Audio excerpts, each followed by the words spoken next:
So,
hello, good evening. Welcome to the next workshop on writing, science fiction, cyberpunk, how to publish books, how to do market research, how to edit, organize books, with the example of a novel I wrote already a few years ago, and I'll be analyzing what I wrote, and organize the outline, organize the framework, and give you an insight how to go on with writing books from A to Z. If you're watching on YouTube, feel free to subscribe to the channel. I'm doing a mostly daily workshop. And on YouTube, you also can see all the previous chapters. So I'm doing 99% of writing, of organizing the book in a live. That's simply how I organize my work. Okay. Meaning I'm currently working around, 7 hours per week on the book because I have other projects going on. And this is just a way to kind of force myself to get some writing done with my other busy schedule. Okay, we can now look at the current state. So last time, I have to zoom a little bit. Last time we discussed a lot about what is going on basically on her first mission of our protagonist. Basically the entrance, the intro, not to explain several things about the character without losing the reader, so throwing basically the reader right into the action, and getting a first taste of what the book is like. Now, I mean, we could go deeper into this and all into rewriting, but I kind of want to have all chapters of a similar quality. So what I will be doing is, instead of like focusing really on the first chapter, etc., to get all the chapters prepared the same level. So instead of going here deeper and analyzing her in detail, I will do the same thing that I did for the first chapter for the second chapter. So for the first chapter, we basically discussed a number of questions. For example, the first chapter is about the accident on the Mars mission, and we asked questions, okay, why is she on that mission? What is her background? What happened there? Was it her fault? Was it a technical fault? And in the same way, in the second chapter, we also will ask, okay, why is this even happening? And we will organize those different ideas a little bit. Okay, so what is happening in the second chapter? So in the second chapter, that is kind of a transitionary chapter where she returns from a mission. She recovers. There is a committee that examines what has happened, and it is also a transition to her having to deal with the with a feeling of guilt, having to deal with the loss of confidence, and preparing her decision to basically get a brain implant in the next in the next chapter. And here we have to deal with, okay, do those chapters belong together? Where do we put the cliffhanger? And what is happening here and the change, and why does she ultimately decide, okay, she gets a brain implant? Previously, we have decided to put the cliffhanger, basically ending the chapter with shocking news on television. That is basically our cliffhanger here. Shocking news on television, and something significantly changes. And this we can use to put to introduce the reader more what is happening in the world. The reader will already know some sort of backstory from book description, from the backside of the book, and probably from the cover art, so that it is a post-apocalyptic scenario, a science fiction scenario. So we will basically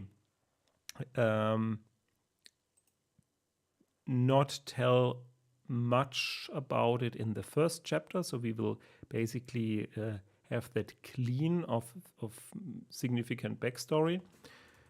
Do no mention of the catastrophe. So we don't introduce the book like, okay, it is the year 2040 or something like that. An asteroid hit Earth and our protagonist is on the way to Mars to examine something or so. We will keep the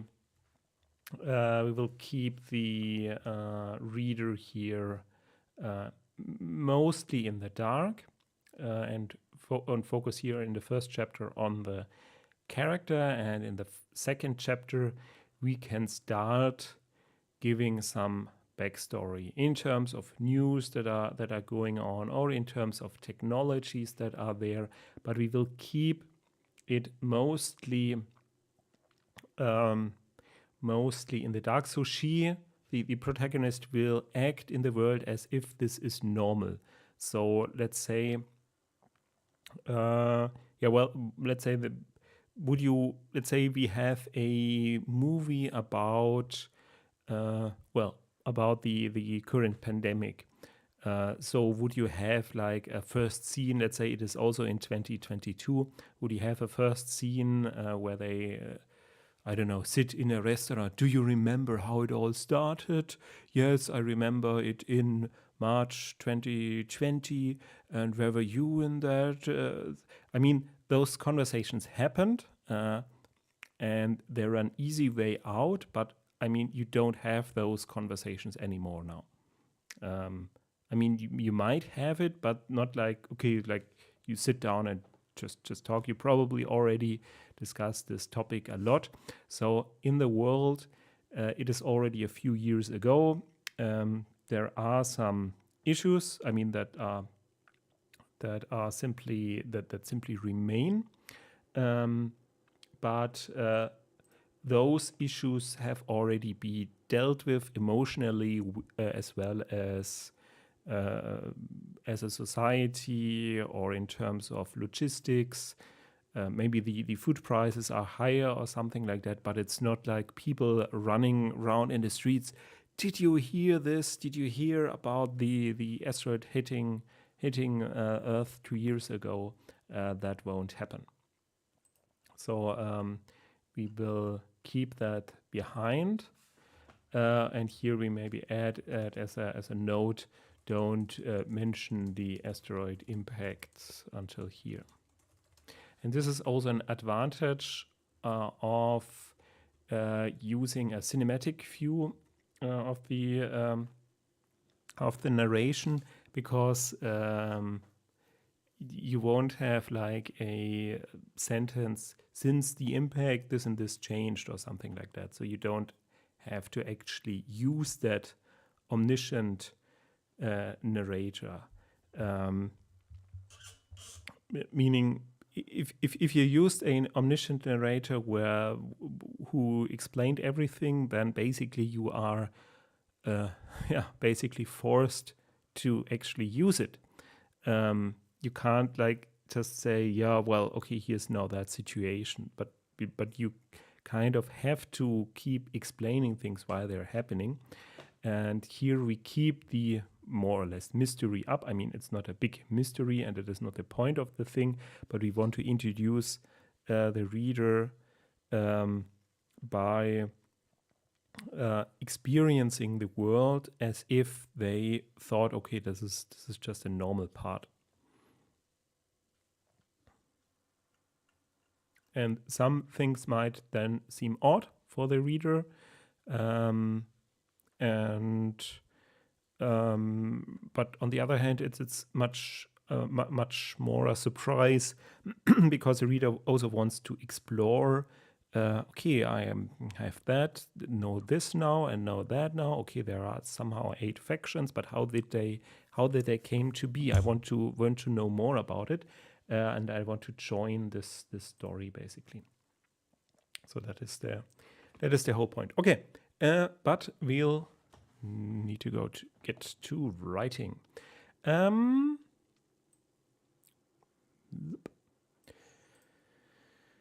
Okay, so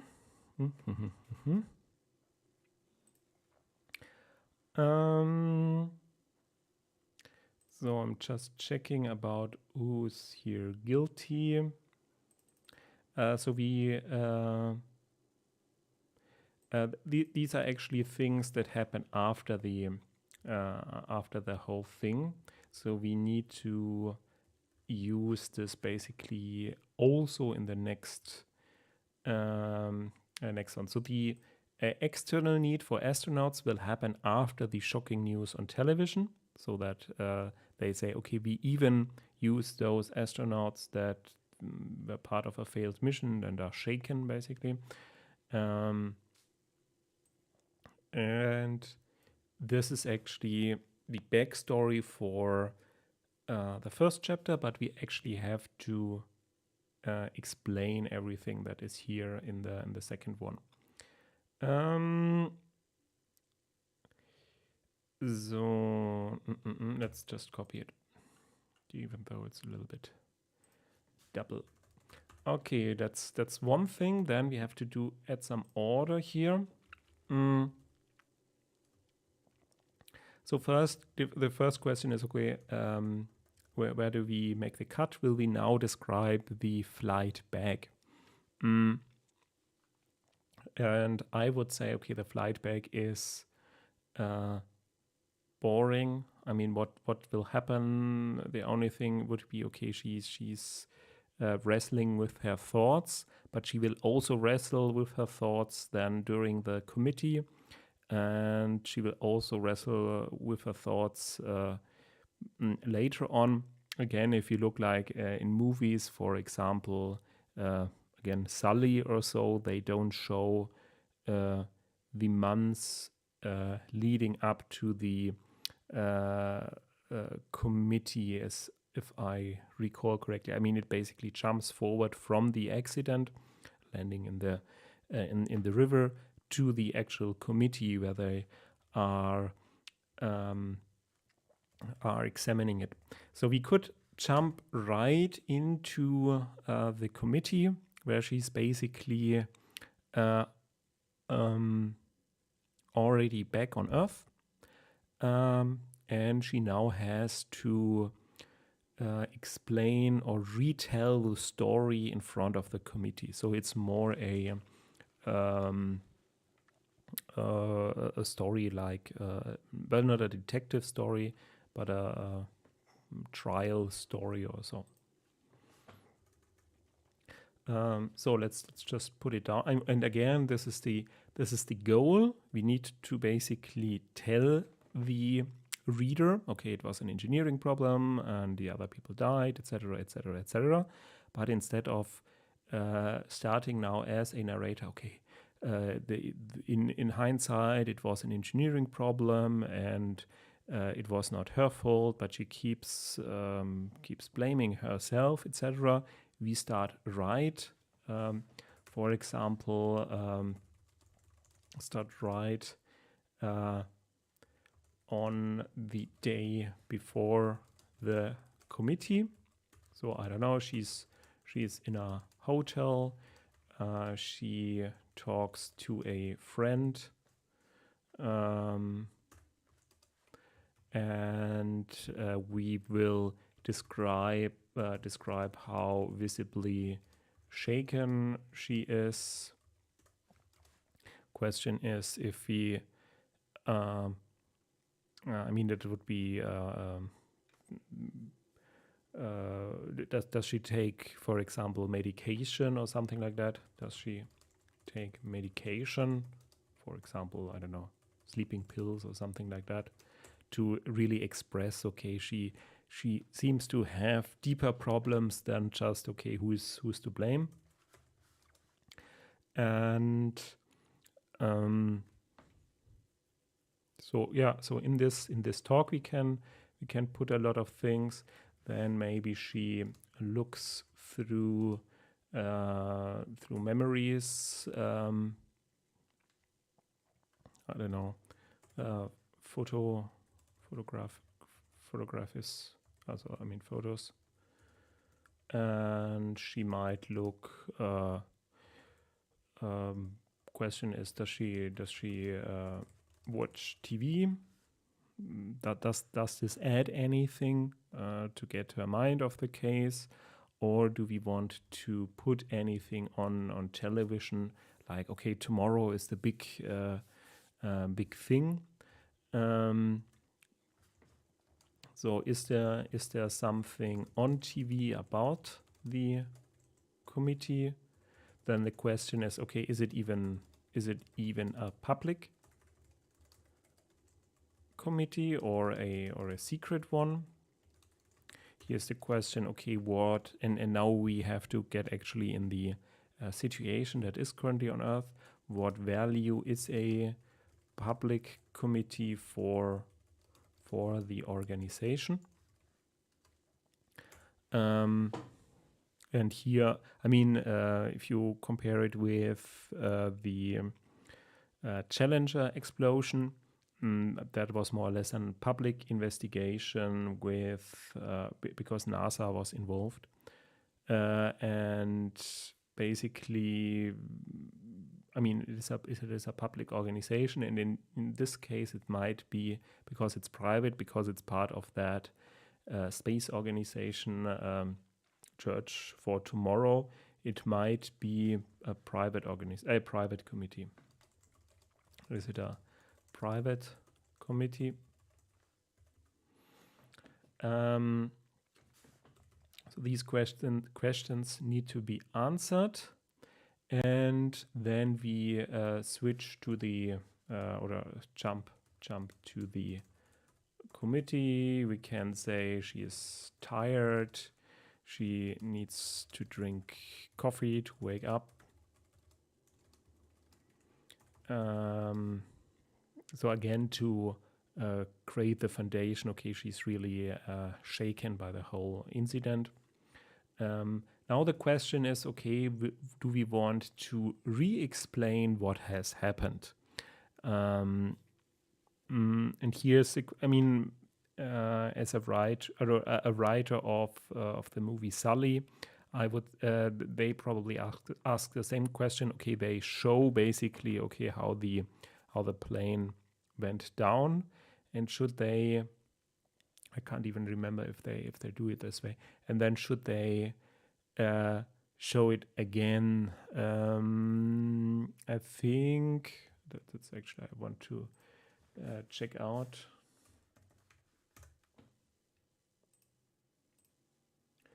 Suddenly. The plot. Okay, they actually start with the.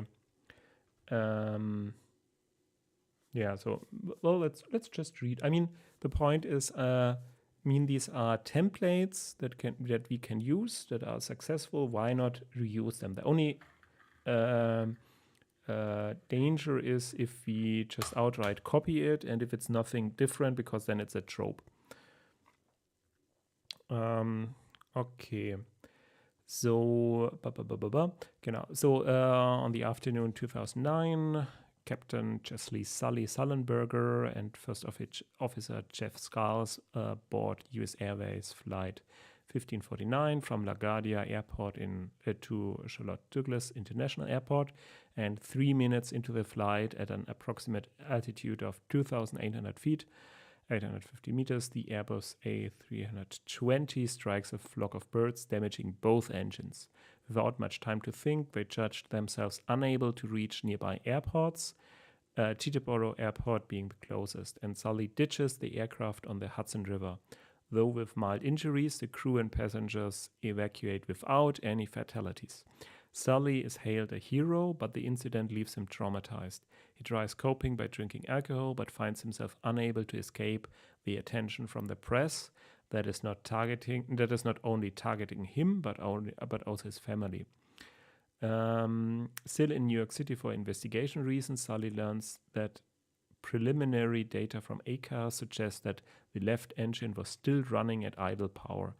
Theoretically, it still had enough power to land the plane at either LaGuardia or Teterboro. Furthermore, the NTSB claims that several confidential computerized simulations show similar results. Sully and Jeff firmly insist otherwise, and this opposition gradually intensifies the relationship of both parties. So the core of the movie, I mean, it is dramatized. The core of the movie is that you have those two opposing parties that want to. The one says, no, it wasn't a technical fault. You could have saved the plane, and they want to prevent damages from insurance. And the other side is, okay, from my experience as a pilot, there was no way. Okay, so the NTSB suspects it may be a case of pilot error, which would end Sully's career. That's also in stake. So here, maybe what are the stakes of the to-do? What are the stakes of the committee or trial? So she loses her license, question mark. She wants to be proven right, question mark. Then the difference is, of course, she doesn't land the plane and nothing happens. I mean, I go right out saying, okay, the crew is killed. It puts a little bit different point there. I mean, she doesn't get out of the whole thing as a hero, basically. So she's not the hero of the story who is then awarded by the public, or so the committee ends basically not in her favor. I mean, at least in her eyes. I mean, she doesn't go to prison or something like that, but she won't be hired again. So her dream, so that is maybe also important. Her dream, be an astronaut, is at stake. Oops. No. That is also at stake. And what else do we have? Well, her mental well-being. Because she is blamed for it. I mean, that might even be the most important part. Okay, in the movie, So the NTSB suspects it may be a case of a pilot error which would end Sully's career. He arranges to have the simulations rerun with live pilots, then relayed to the public. They result in successful landings, and Sully argues that the simulations are unrealistic because they do not take human factors into account, such as the element of surprise, the time required for analysis and decision making, and the significantly higher stakes he and Jeff faced. The simulation pilots knew in advance of the situation that they would face and of the suggested emergency action. Were they able to practice the scenario several times, had no passengers to think about, and were in no danger themselves. The NTSB accepts this criticism, and the simulations are rerun with a 35-second pause before the plane is diverted. The LaGuardia rerun ends with the plane landing short of the runway and that to Teterboro with a crash into buildings before the airport. The NTSB announces that analysis of the port engine now recovered from the river confirms Sully's account that it had indeed been seriously damaged by the bird strike and concludes that Sully had acted correctly during Flight 1549. Sully credits everyone on board, the aircraft controllers, the ferry crews, and the emergency response teams for the successful outcome. So, in addition, there's basically a kind of ticking time clock here because you still have the evidence outside. Similarly, we could say, okay, but here I actually have to do some research how that actually works with spacecraft. That the spacecraft, she'll probably not land with the entire spacecraft, but parts of it. So maybe parts of it are still then in orbit or something like that. To describe how the orbital entry works, if there's still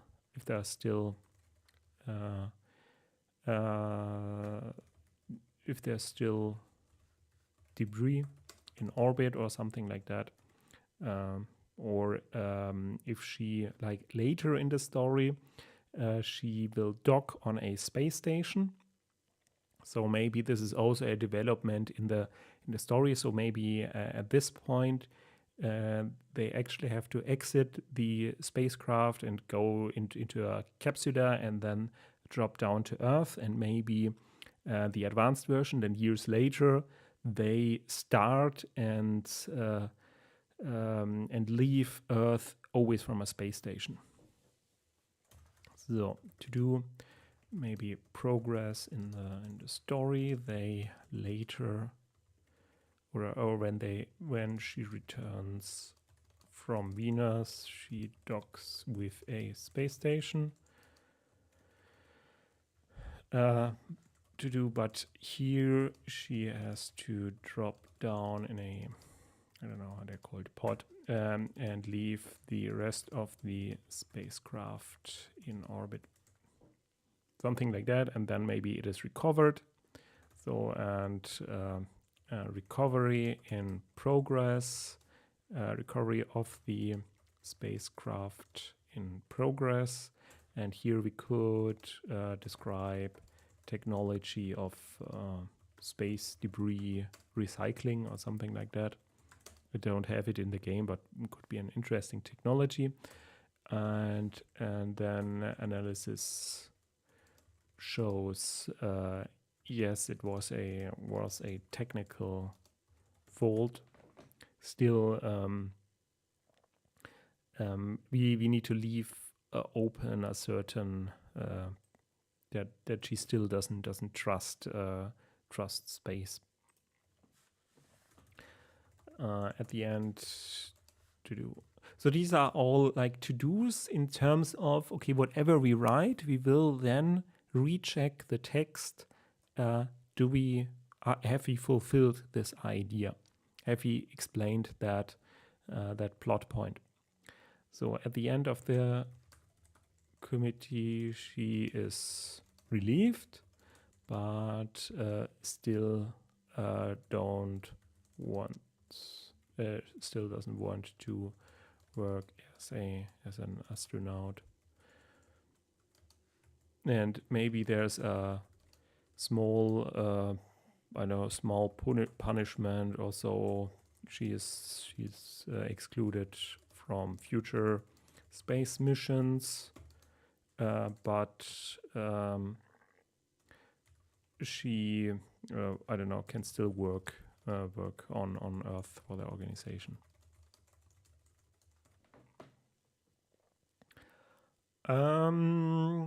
Okay. So, okay, we have this. So, still, so here there was a lot about simulations. Question is, does this add anything? I think for the movie Sully, the simulation part was interesting for people really interested in, in aircraft technology and flying planes and how they would react. With spacecraft, it's a little bit more difficult. I mean, people don't really relate to it, don't have an emotional connection to it. So here, I think that is still an open point. To do open point, what is actually happening during the committee, or do we shorten the committee down to a small or a smaller chapter? Could also be an option.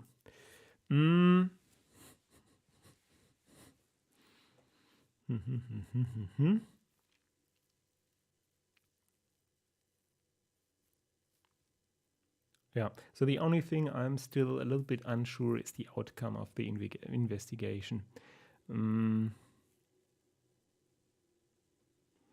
So we actually have to have at the end the final verdict.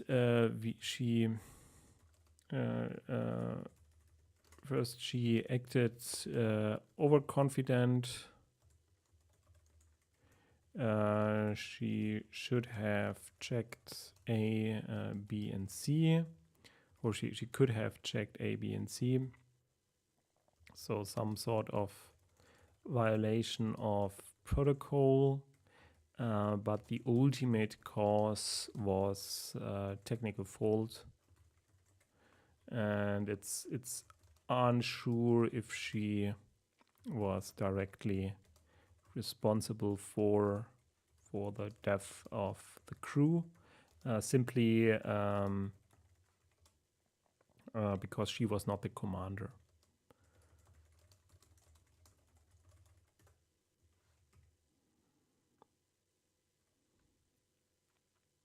I mean, we could also make her the commander, but then I'm unsure yet if she is to blame or isn't to blame. I mean, we could have an arc where she is to blame. It would make things a little bit clearer instead of this ambivalent ending. And she's stripped her rank, and she could work as a freighter captain or something like that, but no longer responsible for people. But she doesn't want that, and only later she accepts that for a singular mission to Venus under the condition that she gets the implant. Could be.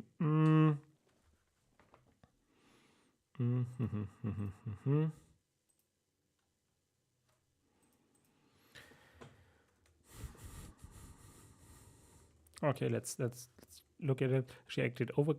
Okay, let's assume she is the commander actually. So we would put her really at the top of the mission.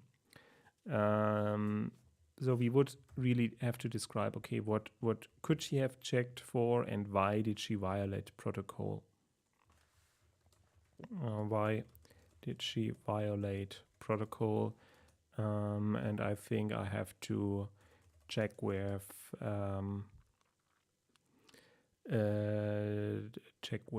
real world accidents. That's often like communication problem in the crew or some other thing, or one person thinks, okay, they're superior to the other person, and the other person then doesn't say anything. So we could explain some sort of management issue here. So crew did not tell her about a problem because she was but it's also a little bit of a trope. So okay. So well, let's write down the options and so options. Crew did not tell her about a problem because of communication issue, or communication cultural issue. Cultural issue. Then she. So this is a little bit. Question is really what do we want to say here? So here's still a to do open. I mean, it could be that there is some sort of, but it's also a little bit of a trope.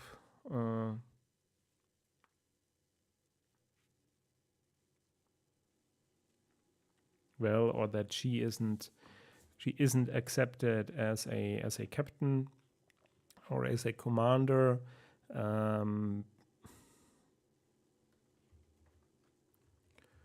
Or because she wasn't accepted as a commander, but then again, how is that her fault? Is it then the crew's fault? It's a little bit. So this is still here. I think here we have to go back into research and maybe look at a real case and see, okay, how did real people in space work like that? Because we don't want to portray astronauts as incompetent in that regard. And I don't know, I'm now an astronaut, I don't need teamwork. Teamwork is a very, very core of the training of an astronaut. So there has to be a underlying reason why this happens. So is it a cultural thing? Is it something by the company that the company pushes astronaut in a certain direction? So this is better look at actually a real world issue. Okay, I mean, what was it here? Here, the cause, I think, production, is it somewhere?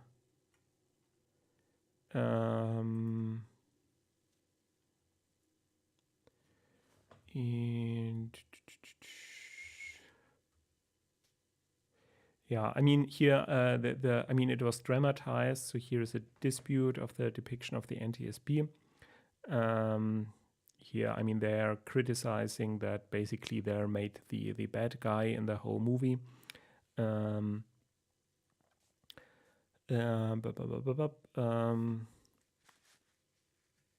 Here, I do not know why the writer and director choose to twist the role of the NTSB into such an inaccurate depiction. Their treatment of the NTSB went very far beyond cinematic license into simple mean-spirit dishonesty. The movie may actually be detrimental to aviation safety. People involved in accidents will now expect harsh, unfair treatment by... will now expect... Pilots involved in accidents will now expect harsh, unfair treatment by investigators. So that is, of course, okay. Yeah, it doesn't show in everything.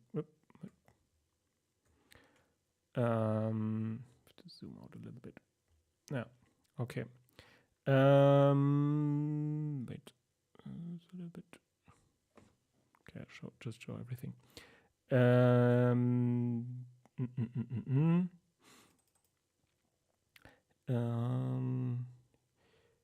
Sullenberger himself was disturbed by the fictional version, going as so far as to ask that the NTSB investigators' real names be removed from the characters. According to Hank Sullenberger, felt that the real-life investigators were not prosecutors, and it was not fair to associate them with changes in the story to depict more of a prosecutorial process. So, I mean, that is, of course, an issue, and I mean, that could also be an interesting plot point insofar as how would a NTSB in a more authoritarian similar organization in an authoritarian society work. So would they say, okay, we assume that the pilots did their best, and our goal is not to have someone politically hang basically for the accident so that we are looking good, or do we have a system in place where it is not, as they called here in the article, that it is not a prosecutorial process where they basically say, okay, you're guilty and now prove your innocence, but our common goal is really to find really the cause of the accident to prevent it in the future. And this question is, of course, how do we want to characterize then the underlying organization? The underlying organization would be a more dictatorial system. So maybe what we actually have to look at is, for example, the moon landing program of the Soviet Union. So that might be a more and how they dealt with failures. To look more into the moon landing program of the Soviet Union, there's actually a good website all about this, and to depict an authoritarian system and the system, and we could use this as a first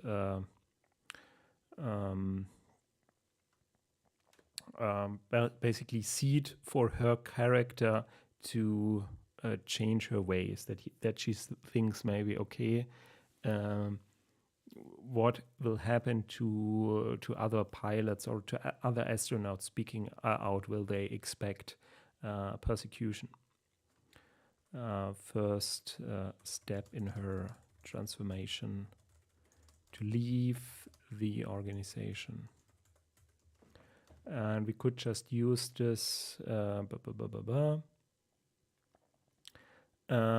here, right?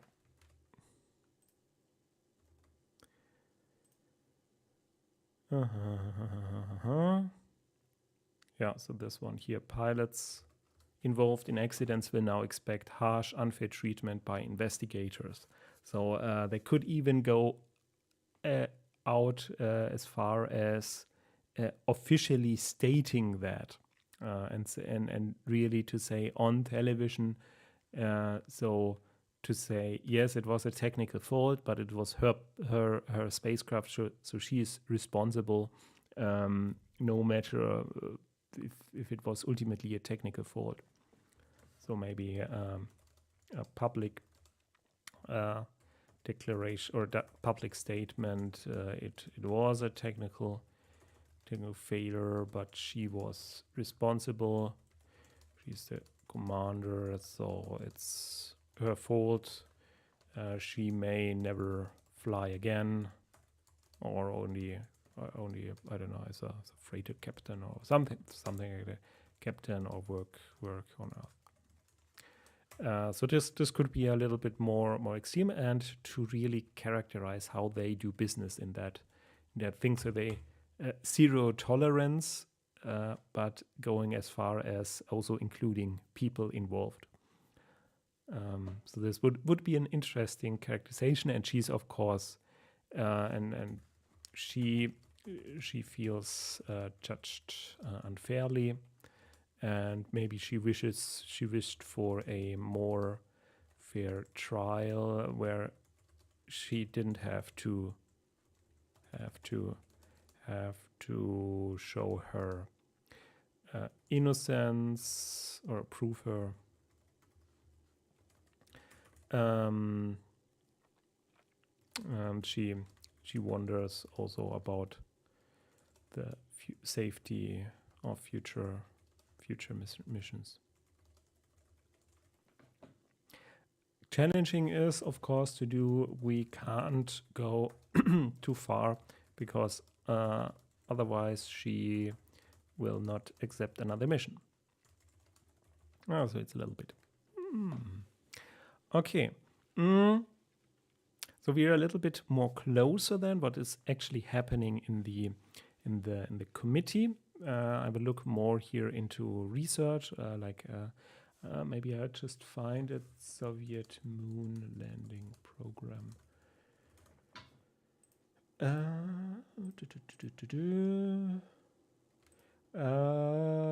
I think there's a whole website dedicated to this.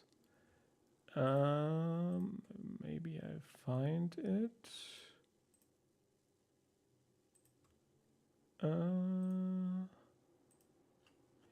Inside, no. I think that was this one, yeah. So this is a larger website. Well, I won't read everything right now. Yeah, so how the Soviet manned lunar program, and this also includes, I mean, this is from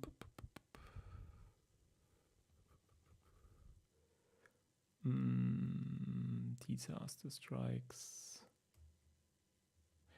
So there are multiple websites, obviously. That's a shorter one.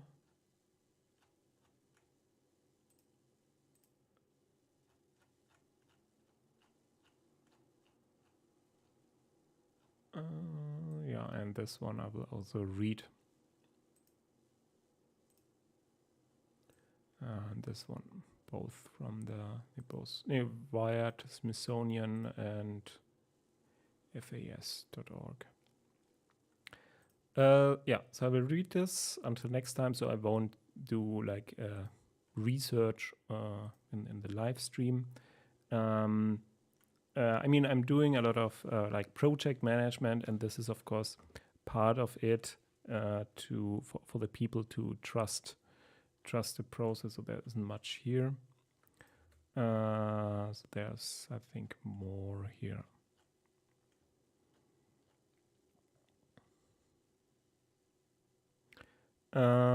Here, chaotic management.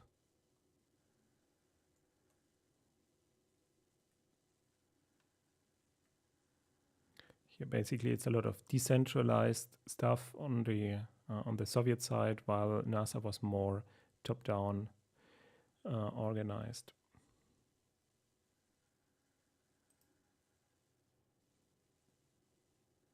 Bureaucratic gridlock, whims of power for individuals. Here, and the managers like Korolev, who was the main manager of the Moon program, they thought of it like, okay, that's my it's my project, and I'm the boss, basically.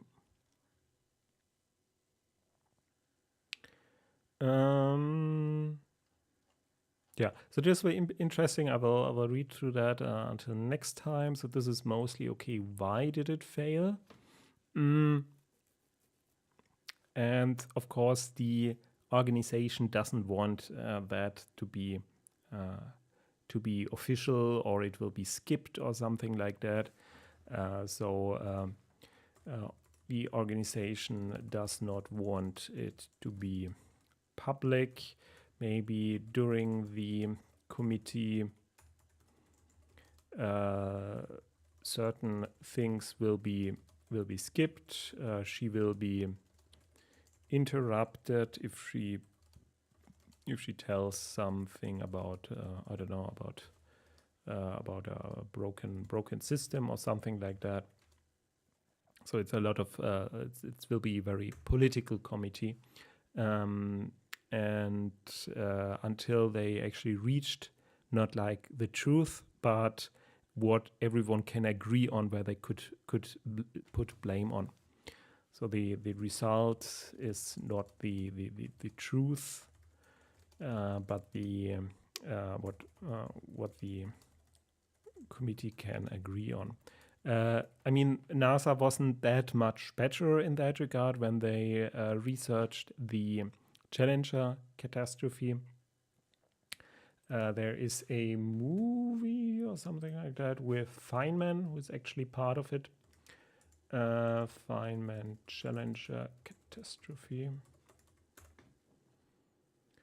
Or a documentary, I think. Or was it a movie? Well, there's a lot about Feynman and the testimony, and he was able to show the actual problem then by with a demonstration. So maybe we could copy it somehow, but remove Feynman from the equation or something like that. Would be interesting to do that. So maybe to look again into the committee, the Challenger presidential commission, something. How would it have ended without Feynman, basically?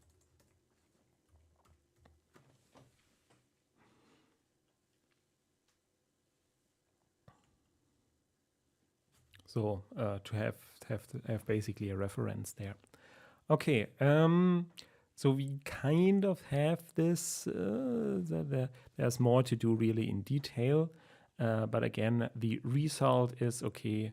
She receives a small. Everyone receives a small punishment, but not too large, where they say, okay, it was a total failure or something like that, and it will be kept under the rug.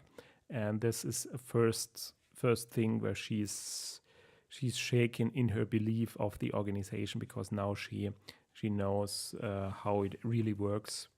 Now so she's shaken because she has now discovered how it really works. I mean, a similar experience might have been by the cosmonauts in the Soviet Union. I mean, they also saw, okay, how safe is this, etc. But they still did it. I mean, for the glory, or so they took the risks. Okay. So now, what about the rest of the chapter? So we basically have the committee. That's a lot here. The rest would be more like walking around on Earth, seeing and interacting with technology. So this could be interacting, I don't know, with computers at the hotel / I don't know, courthouse.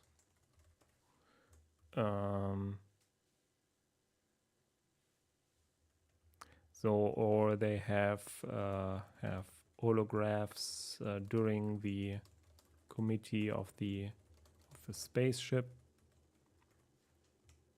or trajectory. Then, super light drones. I don't know if that is kind of a delivery service, but it really doesn't add much to it. I'll put it in question. Does this add anything? Question mark. It would be more like something, okay, if we have to add somewhere, okay, she needs to eat something and then order something and then receives it by a drone, but this is more or less a filler, or a filler. to do. This is more like a filler when she, for example, needs to eat something. Similar here, to do, there is a train from the hotel to the courthouse, and she just uses it. That's it.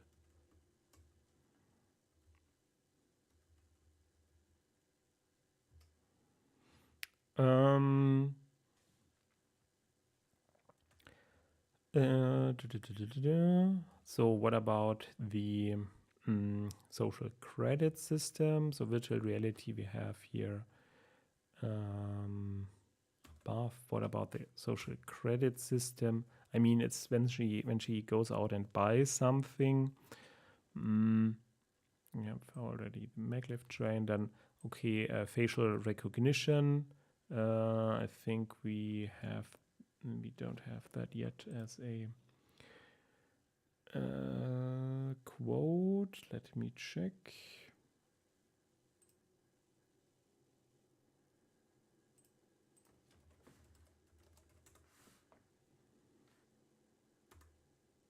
Here we go.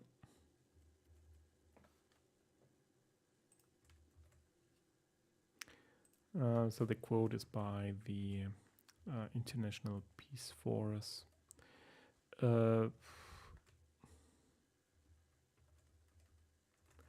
Could be that she needs when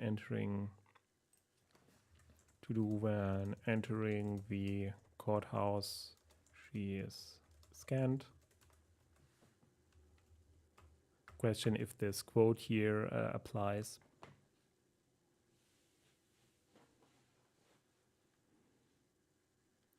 So the quote is about, I mean, there are systems where they can recognize you by your how you walk or how you move your hands or how large you are or something like that, how you stand or sit.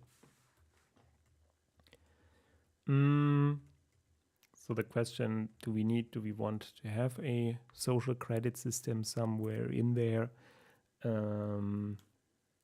Could be, for example, she stands on the she waits for the train and sees someone with a I don't know, cardboard saying, or with a sign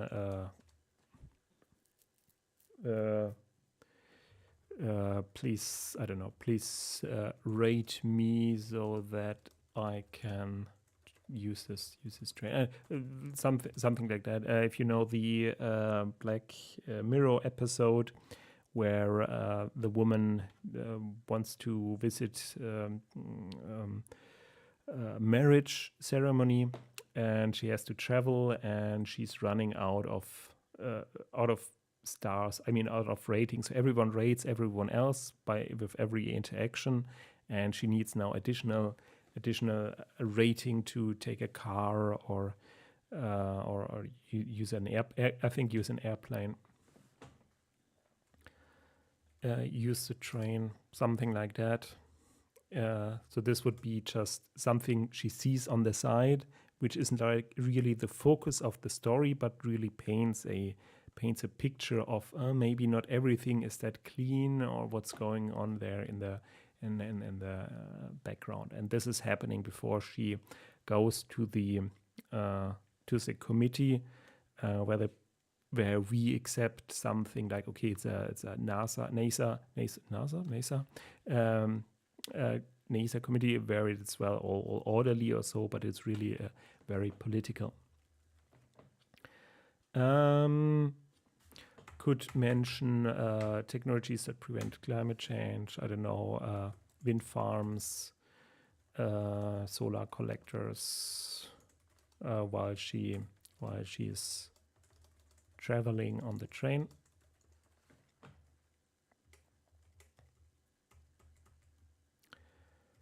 So, her way back to Earth, we leave out. The question is, do we mention anything about it?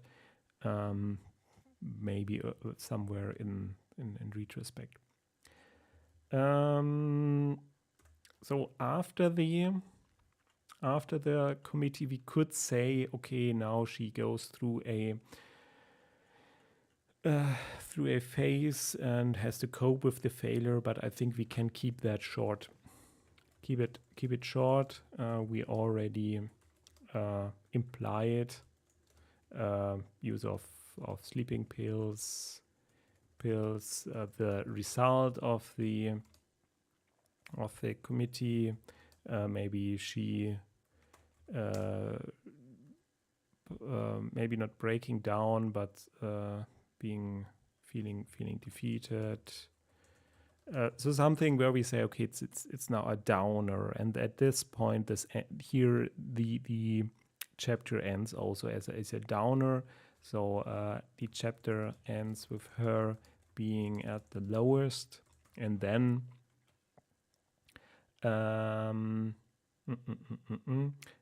she's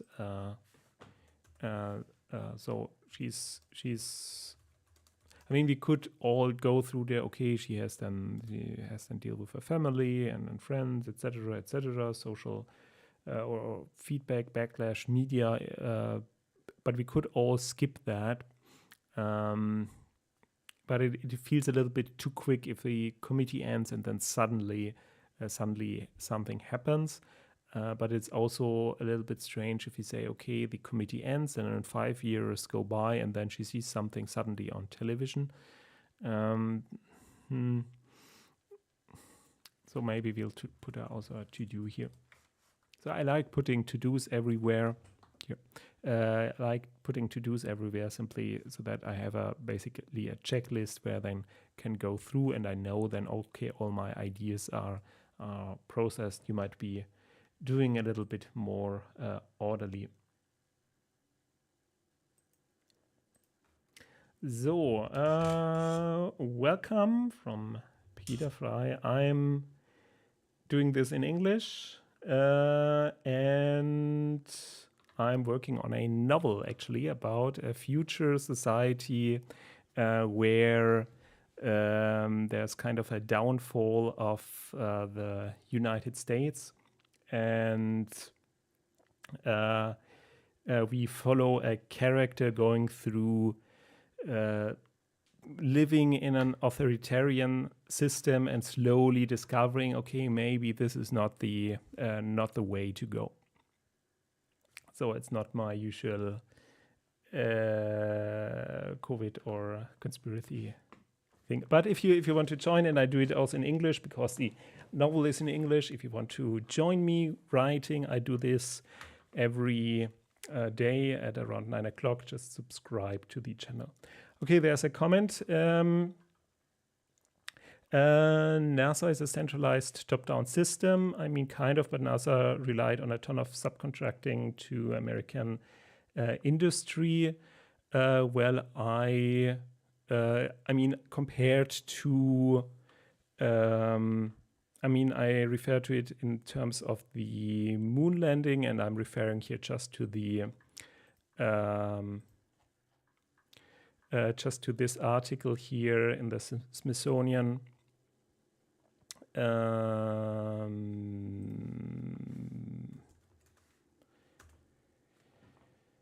At least according to the Smithsonian, so the Soviet defense industry was beset with a chaotic management system completely at odds with what we might imagine for a socialist economy. So I think it is more in terms of we think that dictatorial or central planning systems are that they are very well organized from top to down, where they exactly know where things go. But if you look, for example, at things like Gosplan, they have where they basically have calculated how many toothbrushes you need.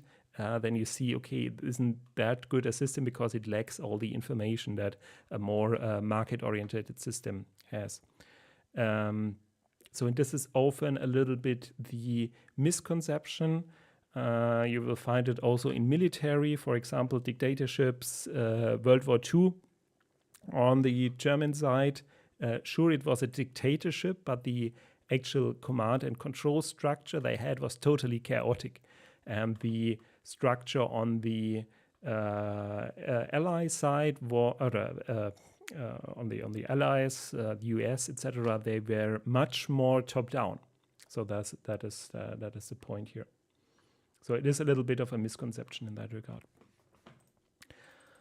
Okay. So for those who just joined, so we are accompanying our hero after a failed Mars mission back to Earth, and she has now to endure a political committee where the whole accident is examined. But because it is an authoritarian system, the goal of the committee is not to really get to the truth, but to find out who is responsible, or at least to have someone to blame. So she loses basically her license as an astronaut, and she has to cope with the loss. And once she having to cope with the loss, now is the question, okay, what happens next? And what happens next, we are getting deeper into the backstory of that world. How did it end, like having there an authoritarian system? So it is a little bit of a mystery for the reader, what has happened actually. And I think I can show you a short trailer for it. So in the world where this is happening, or the world in that this novel is happening is actually from a game that I'm also developing, where you also have different factions of different political views. And I can show you a short, 4-minute trailer while I take a brief break to get something to drink. Wait 1 moment. Do you have it right here? Okay, I can show you 2 things. Just an update.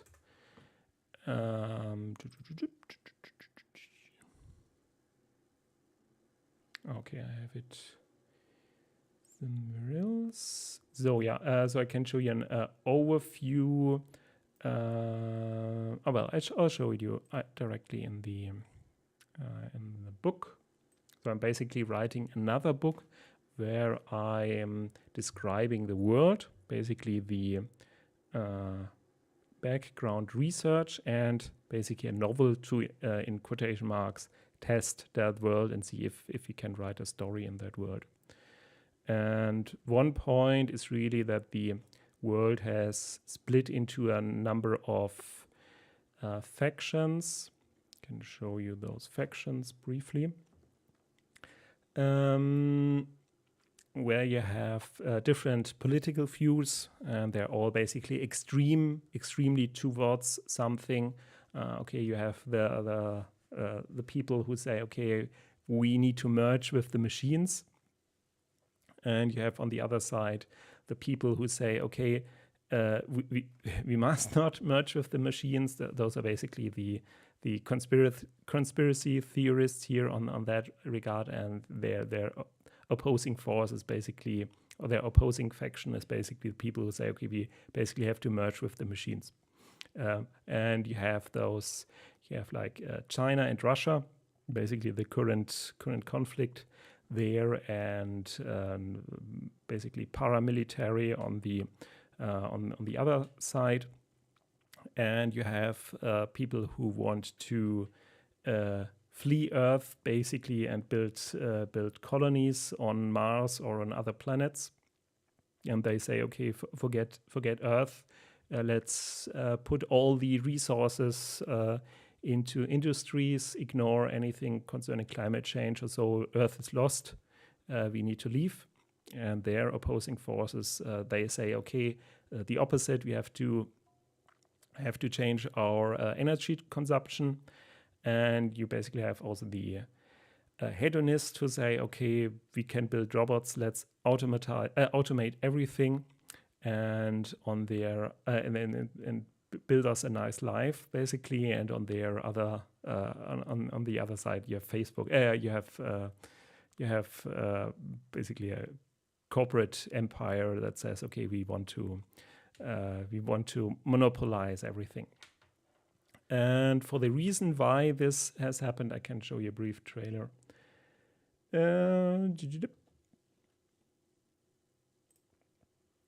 It's not yet finished. That is still something in production.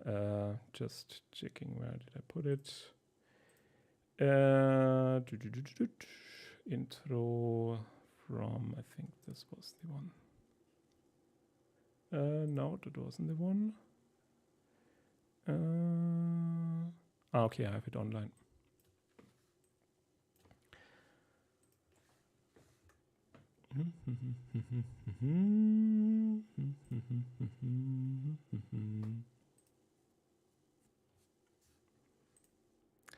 So trailer, that is 1 month. So in the point of it all is to get the reader or the player of the game or something like that to get them into a discussion between those different political views. Okay, so short break. During the break, I'll just show you the thing here. Whoop. All right, to check the sound. Loud. Oh yeah. Okay, I have to share the screen. Zip. So brief 5-minute break, and I will return and continue with some writing.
Okay, I just noticed the sound was off.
So the rest is more about the game than about the world.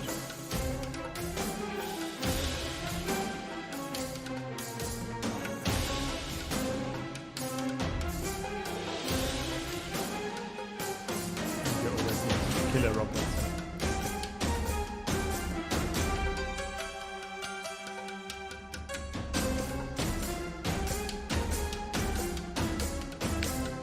So, this is basically the trailer for the game. It's a little bit already outdated, but you get the hang of it. Okay, so returning. So, okay, so we return to writing because that's what this co-working space is about.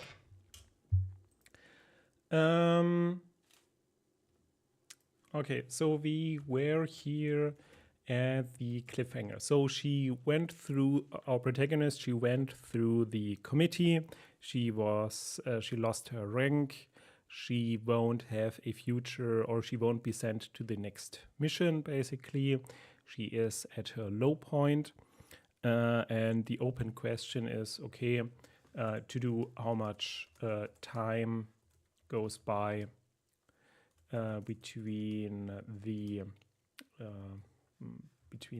committee and the quotation mark shocking news on television.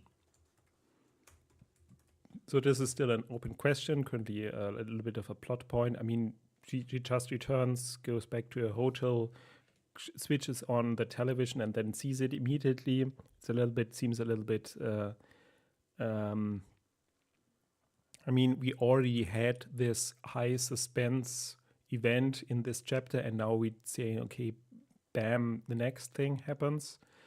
That is here the question, what is happening. Okay, that is something we still need to discuss, but we continue the story, and the continue is first, okay, where do we put in the backstory about the asteroid impact? As I told in the beginning, we can't just have people storming into the room and saying, okay, hey, this and this happened back then, and doing a lot of exposition.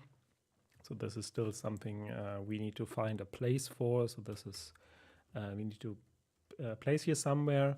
And maybe here is the place, because here now the big announcement on television is that the one of those 8 factions, the Solar Plus faction, has successfully attempted to start basically a so-called World Climate Council, where they really make contracts with each other to basically save the planet. And here actually we could mention that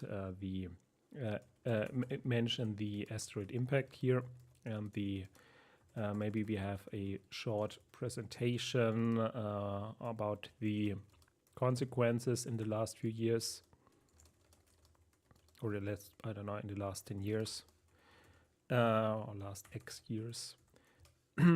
And here's the first time where the reader really, notices, something is wrong on this world.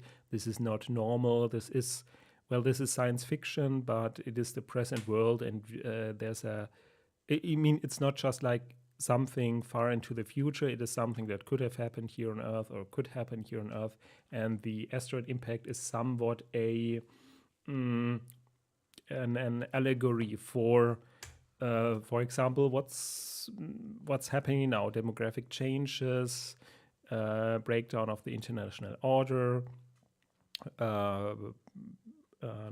some sort of war or attack or something like that.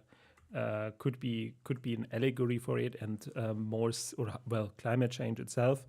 But the asteroid impact is basically an allegory for it, to say, okay, that is the catastrophe. That is something we can all see, and we can all directly see the consequences of it, and we can all blame that specific event, instead of having like a slow burning, slowly increasing CO2 levels or slowly poisoning the ground or something like that over many decades. But it is a sudden event that makes it easier for me to write, basically. But for people who are familiar with familiar with Earth, they will see some sort of parallels and see, okay, this is an allegory for an ongoing crisis. Okay, and then we have basically we have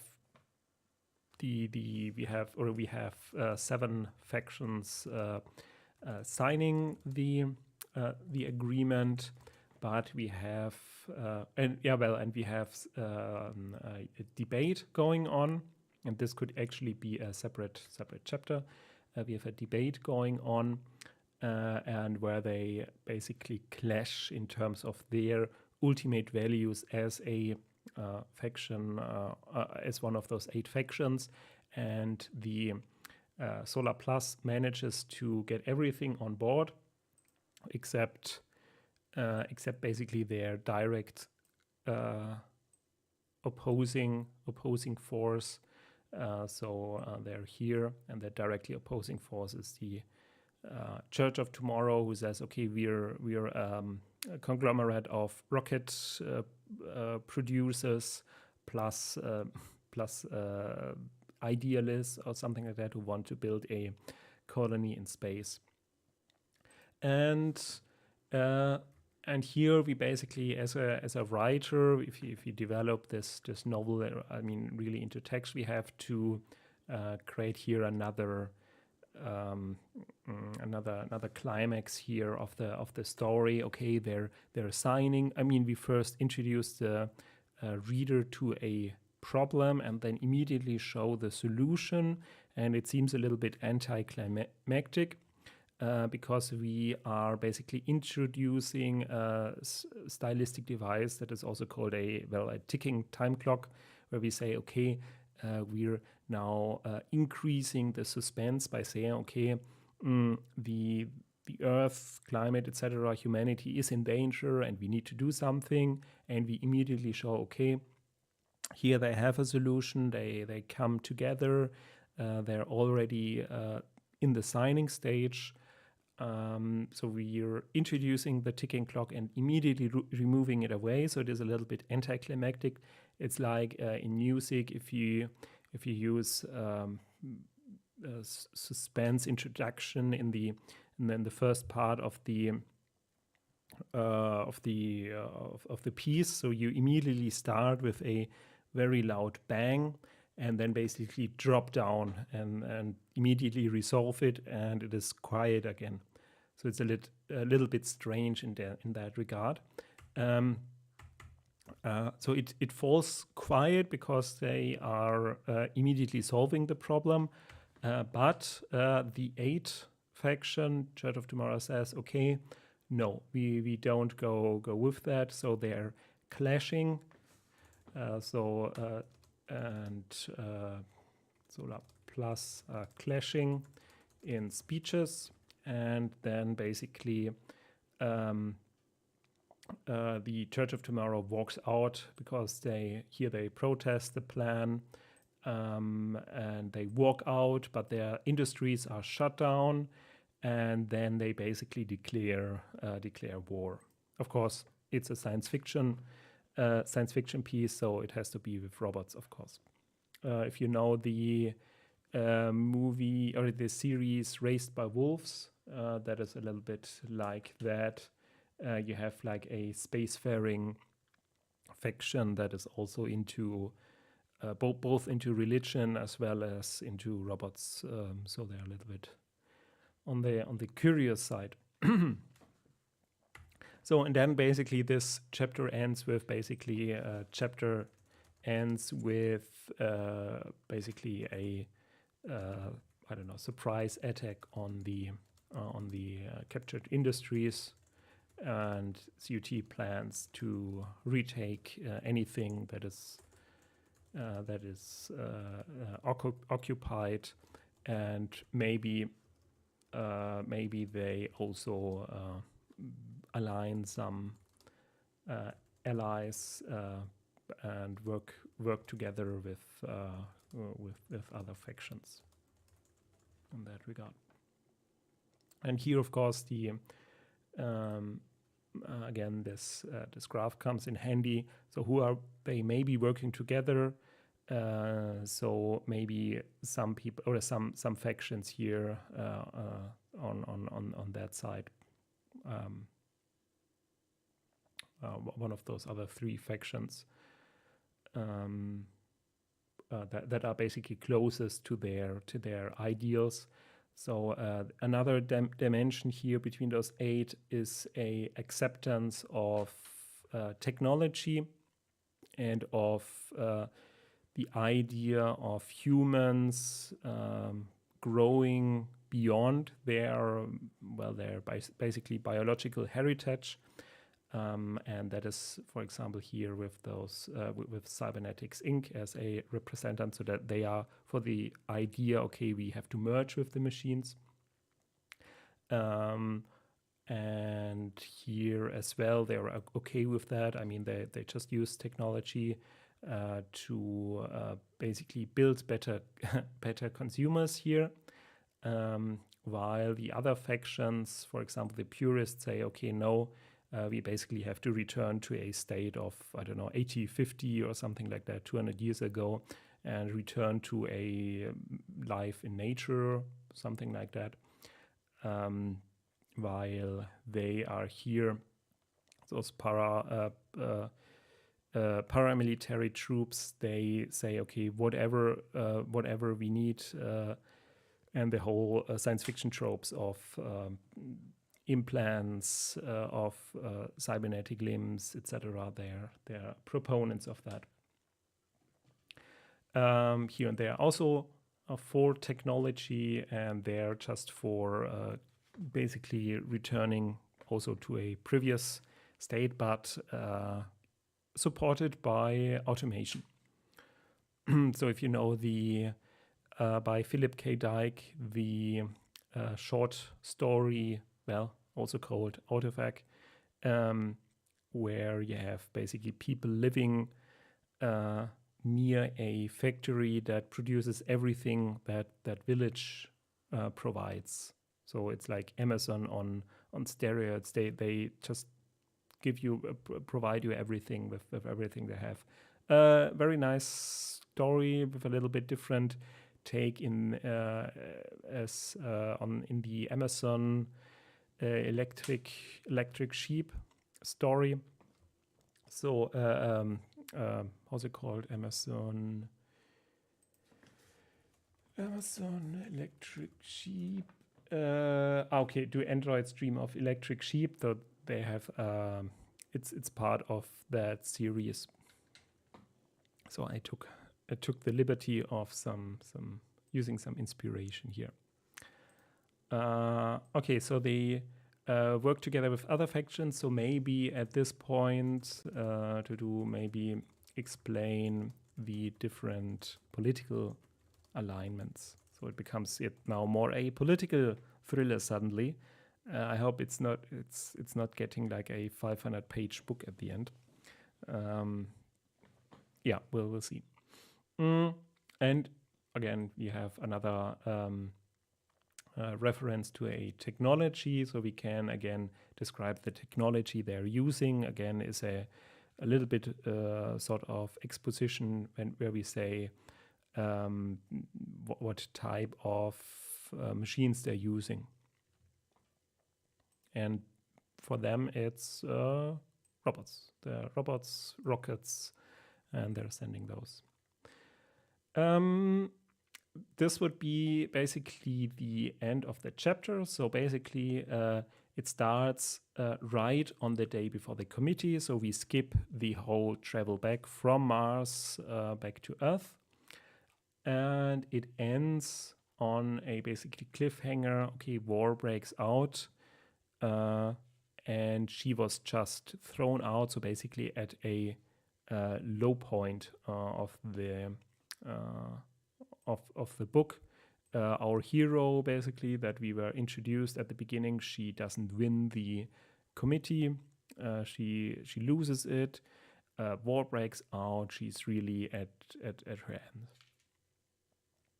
end. But I mean, the question is really here how we do the cliffhanger. I mean, we of course imply with the cliffhanger that she can return simply, well, if it's war, and it is also her faction that is waging the war, so they need people obviously to help out. And the question is how quickly that happens. I think I mentioned it.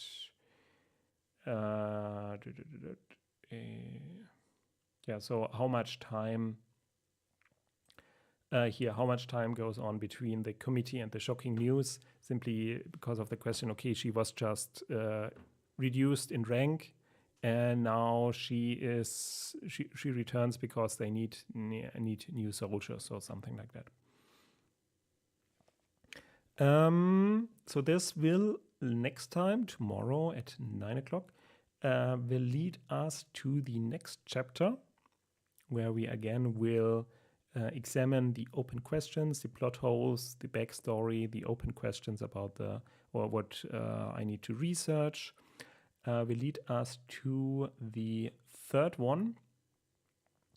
And here we will basically go again into a TV program where the basically there's an interview with the paramilitary forces where they describe certain technological advancements since the beginning of the war.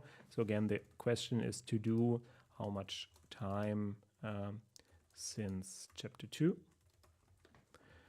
And we will describe, okay, what technological advances they made during that time. And that is one of the main plot points of the novel, is a brain implant, where they can basically use experts safe at home to transfer knowledge to soldiers on the front line.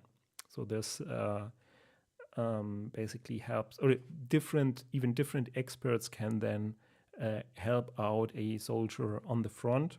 And this technology is at that point publicly available, basically, or eventually available to all factions.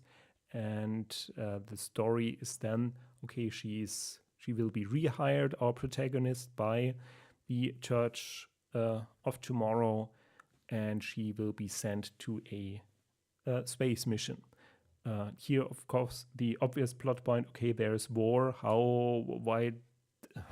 Why do they want to continue with a space mission? Filling those plot points, this will be then the task for next time. That is this. So my plan then is there will be another 5 chapters. Probably I need 2 or 3 days for each chapter. So for the next 2 weeks, working through all those chapters, then organizing them, gathering ideas, researching them, and hopefully then in September latest, then really getting into the actual craft of writing.